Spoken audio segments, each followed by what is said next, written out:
నమస్కారం, welcome to గాంధీపం, the arrow of truth. Akhanda 2, Dhurandhar ఈ రెండు సినిమాల గురించి కొత్తగా నేను చెప్పాల్సింది ఏమీ లేదు.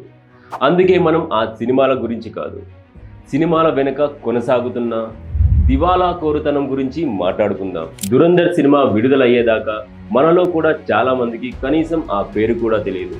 బాలీవుడ్లో షారుఖ్ ఖాన్, సల్మాన్ ఖాన్, అమీర్ ఖాన్, హృతిక్ లాంటి స్టార్ హీరోల సినిమాలు వస్తుంటే వారాల ముందుగానే మన నెత్తిన రుద్దేలా ప్రమోషన్స్ హంగామా నడుస్తుంటది. ఖాన్ హీరోలు, ఖాందార్ హీరోల ప్రమోషన్స్ అంటే మెయిన్ స్ట్రీమ్ మీడియా ప్రమోషన్స్ మరింత ఎక్కువగా ఉంటాయి. సల్మాన్, రష్మిక మొదటిసారి కలిశారు, షారుఖ్, దీపిక మూడోసారి కలిశారు అంటూ తెగ రొమాంటిక్గా ఫీల్ అయిపోతూ ఉంటుంది మీడియా. కానీ దురంధర్లో రణ్వీర్ సింగ్, అక్షయ్ ఖన్నా లాంటి వారు ఉన్నా కూడా ఎలాంటి ప్రీ రిలీజ్ హడావిడి కనిపించలేదు. తీరా సినిమా థియేటర్స్కు వచ్చి బీభత్సం సృష్టించాక ఒకేసారి అటు పాకిస్తాన్ మొదలు మొత్తం గల్ఫ్ దేశాలకు ఎక్కడ కాలాలో అక్కడ కాలింది. ఇటు మన మెయిన్ స్ట్రీమ్ మీడియాకి, సో కాల్ సోది దొబ్బే రివ్యూవర్లకు కూడా ఫుల్గా కాలింది. పాకిస్తాన్ కంటే ఎక్కువగా మనోళ్ళు దురంధర్ని టార్గెట్ చేశారు. దురంధర్లో హింస ఎక్కువగా ఉందట అంటోంది ఎవరో తెలుసా? గ్యాంగ్స్ ఆఫ్ వసైపూర్ లాంటి వైలెంట్ బూత్ సినిమాల్లో నటించిన రాధికా ఆప్టే. హృతిక్ మొదలు అనుపమ చోప్రా దాకా చాలా మంది తమ కడుపు నొప్పి బయట పెడుతున్నారు. ఇదంతా ఎందుకు? దురంధర్ జాతీయవాద సినిమా, పాకిస్తాన్ను బట్టలోడు తీసి నిలబెట్టే సినిమా. అది జీర్ణం కావడం లేదు మన హర్షమనోల బ్యాచీకి. వాళ్ళంతా దురంధర్ మరో చావా అయిపోతుందని ఊహించలేదు కదా. ఏదో ఇలా వచ్చి అలా వెళ్ళిపోతుందని అనుకున్నారు. సీన్ రివర్స్ అయిపోయింది. దాంతో ఎప్పుడు మోదీని, బీజేపీని, హిందుత్వవాదుల్ని, ఆర్ఎస్ఎస్ని టార్గెట్ చేసేవారు తమకు వీలైనంతగా రొమ్ములు గుద్దుకొని, గాజులు పగలగొట్టుకొని జుట్టు పీక్కుంటున్నారు. ఏదైతే ఏం, ఫైనల్ రిజల్ట్ ఏంటి? దురంధర్ దగుర్బాజీల తుంపదించేసింది. బాక్సాఫీసులు బద్దలయ్యాయి. దాంతో పాటే ఇండియాలోని పాకీలవి కూడా బద్దలైపోయాయి. ఇదంతా ఉత్తరాదిలో. మరి దక్షిణాదిలో సంగతి ఏంటి? అఖండ 2 విషయంలో సేమ్ టు సేమ్. బాలకృష్ణ సినిమాల్లో మనోళ్ళకి లాజిక్స్ కావాలట, బోయపాటి యాక్షన్ థ్రిల్లర్లో ఫిజిక్స్, గ్రావిటీ వంటివి కావాలట. అసలు అఖండ 1 మాత్రం ఆర్ట్ సినిమానా? కమల్ హాసన్ నటించే ఒకప్పటి నీరసపు సినిమాల మాదిరిగా అఖండ 2 ఉంటుందని ఎవడు ఊహించమన్నాడు? బాలయ్య మామూలుగా కాలేజీ లెక్చరర్గా నటించినప్పుడే మహేంద్ర వారి ఎక్స్యూవీని ఎడమ చేత్తు ఎత్తి పైకెత్తాడు. ఓసారి ట్రైన్ పై నుంచి నిలబడి తొడగొడితే మరో రైలు వెనక్కి పారిపోయింది. ఓ లెక్చరర్, ఓ ఫ్యాక్షనిస్టు లాంటి పనులు చేసినప్పుడు మరి అఘోరాకి అడ్డేముంది?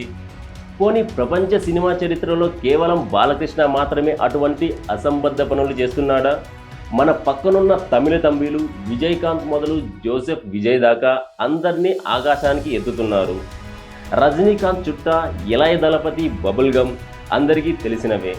మరి అఖండ 2లో బాలయ్య బాబు త్రిశూలంతో వచ్చిన సమస్య ఏంటి? అఫ్కోర్స్ బోయపాటికి హిందీ రాకపోవడం వల్ల ఆల్రెడీ బాపతు ట్రోలింగ్ జరుగుతోంది. అది కొంతవరకు అర్థం చేసుకోవచ్చు, కామెడీగా భావించవచ్చు. కానీ అఖండ కంటెంట్ విషయంలో ఎందుకు కొందరు పగబట్టుకొని ప్రచారం చేస్తున్నారు? యాంటీ ఫ్యాన్స్ ట్రోలింగ్ ఎప్పుడూ ఉండేదే, వాళ్ళ గురించి మనం మాట్లాడుకోవడం లేదు. అఖండ విషయంలో అసలు మాట్లాడుకోవాల్సింది దేశ ధర్మ వ్యతిరేకుల గురించి. అఖండ పార్ట్ 2లో బోయపాటి బాలయ్య చేత ఉగ్రవాదుల్ని అడవి పందుల్లా వేటాడించాడు. అది మన క్రిస్టో బ్యాచీ టెస్టికల్స్లో టెస్ట్గా మారిపోయింది. ఒకటే నొప్పి.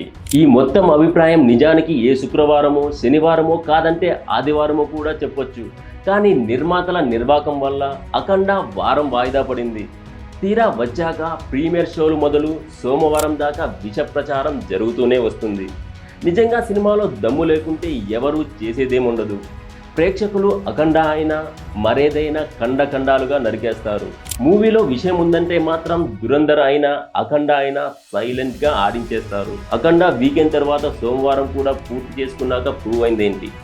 ఆశించినంత గొప్పగా లేకున్నా అఖండాలో విషయం మాత్రం ఉంది, అందులో నో డౌట్. అదే దురంధర్లో కానీ అఖండలో కానీ దేశ ధర్మ మోదీ వ్యతిరేకులకు నచ్చడం లేదు. అందుకే బాలయ్య చేసిన సీన్స్ ఓవర్గా ఉన్నాయని గగ్గోలు పెడుతున్నారు. హాలీవుడ్ చిత్రాల్లో సూపర్ హీరో ప్యాంట్ మీద నుంచి డ్రాయర్ వేసుకుంటే సూపర్ మ్యాన్ అంటాం. వాడెవడో పెద్ద సుత్తితో భూగోళాన్ని బద్దలు కొడతాడు అంటే నమ్మేస్తాం. బ్లాక్ విడో పేరుతో పెట్టుకున్న ఆడవి అక్కడ నానా సాహసాలు చేస్తుంటే ఫిజిక్స్, గ్రావిటీ గుర్తుకు రావు. మన అఘోర శత్రువులను తాటతీస్తే మాత్రం తీరుతో కూడిన లాజిక్లన్నీ బయలుదేరుతాయి. సినిమా నచ్చుకుంటే చూడకపోవడం వేరు, సినిమాను వేరే వాళ్ళు కూడా చూడకుండా చేయగలం అని బలుపుతో భావించడం వేరు. దురంధర్ అఖండ 2 విషయంలో ఒక వర్గం విమర్శకులు అలాగే ఫీల్ అయి అడ్డంగా బుక్ అయ్యారు. అందుకు బుక్ మై షో లాంటి వెబ్సైట్లు చూపిస్తున్న టికెట్ సేల్సే నిదర్శనం.